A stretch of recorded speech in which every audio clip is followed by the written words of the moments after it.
Hello mga ka-JP! Welcome back to my channel! Wala ka bang natanggap na OTP sa iyong GCash account? Ngayon, ituturo ko sa iyo ang 5 solutions na pwede mong subukan. Una, i-check muna natin kung stable ba ang ating internet connection. Malakas ba ito sa ating area? Kung sigurado naman tayo na stable at gumagana talaga ang ating internet connection, makakatulong din kung ito ay inyong i-reset o kaya i-restart. Para gawin yon, i-swipe down lamang natin ang ating phone.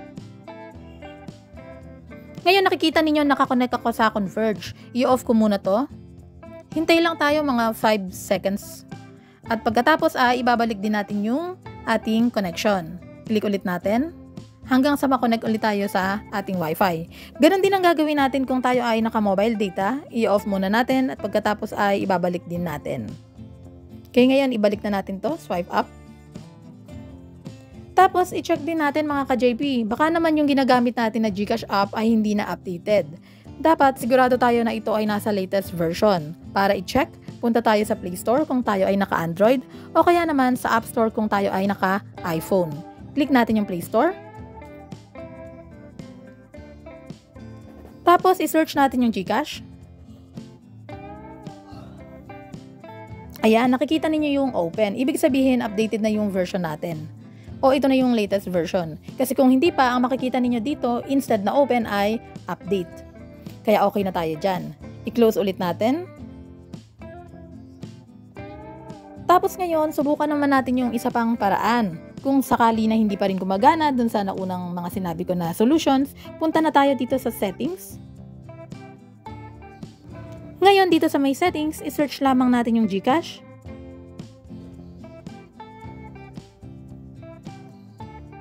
Ayan, lumabas na yung GCash at pagkatapos ay click natin. Mula dito, hanapin natin yung storage.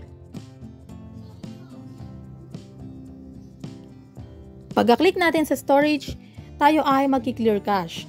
Kasi minsan sobrang dami na ng laman ng ating cache. Ngayon sa akin ay 33 MB lamang dahil kanina ako ay nag-clear cache na. Click natin ngayon yung clear cache para lang sa ating demo. Ayan, pagka-click ng clear cache, mapapansin nyo na ang laman niyan ay 0 MB na. Ngayon, i-close na natin to. Tapos, isa pa mga ka-JP, pwede rin nating i-restart yung ating phone. Baka sakali na gumana na pagka-restart natin, i-long press lamang natin. At pagkatapos ay click natin yung restart. Okay? So, i-close na natin yan. Kunwari na i-restart na natin. Or, pwede rin nating subukan na gamitin yung airplane mode. Swipe down ulit natin dito sa taas. Ayan, tapos kiklik natin yung airplane mode. Hintay lang tayo ng mga 5 seconds. After 5 seconds, click na ulit natin para maalis yung ating airplane mode. At ngayon nga, ibabalik na ang ating Wi-Fi connection. Then, i-close na natin to. Ayan. Yung mga pinakita ko, mga ka-JP, ay mga basic troubleshooting solutions. Kung hindi pa rin gumana dyan, meron pa akong isang solution na ituturo sa inyo. Pero ito na yung isa sa mga last solutions na alam ko, okay? Ngayon, punta muna tayo sa ating browser para sa last solution. Dito sa Chrome, i-type natin yung GCash submit ticket.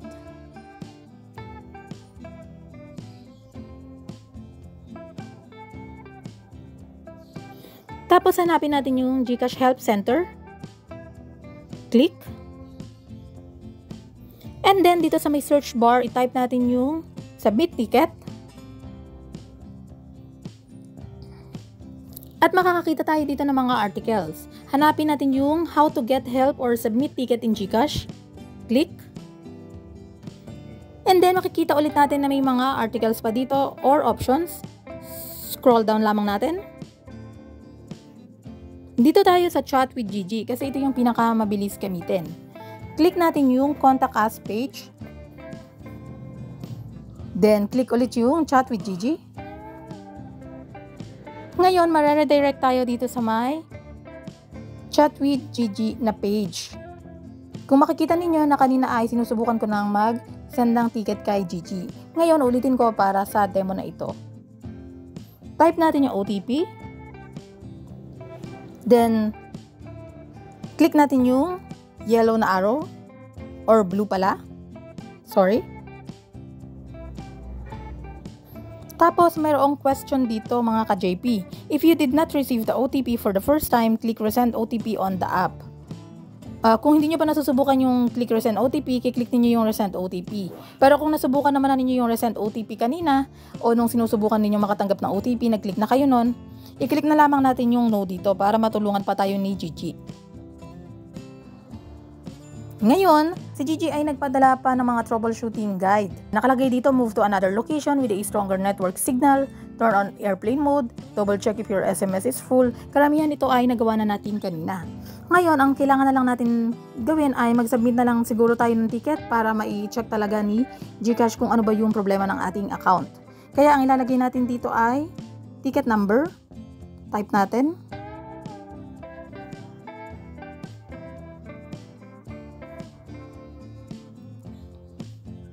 Ngayon may makikita tayo na show form. Click natin yung show form. At dito sa may show form, ilalagay na natin yung ating GCash registered mobile number o yung number ng ating GCash na ginagamit. At pagkatapos yung ating email, and then i-click natin yung send. At doon ay makakapagpadala sila sa atin ng update sa ating concern. Huwag din natin kakalimutang yung ating ticket number kasi ipapadala rin nila sa atin yon at yun yung gagamitin natin kapag tayo ay nag-follow up ng ticket. Pwede tayong maglagay ng mga concerns dito, okay? Sana kahit paano ay nakatulong. Yun lamang mga ka-JP. Thank you so much for watching. And huwag kalimutang mag-subscribe, like at i-share. Thank you!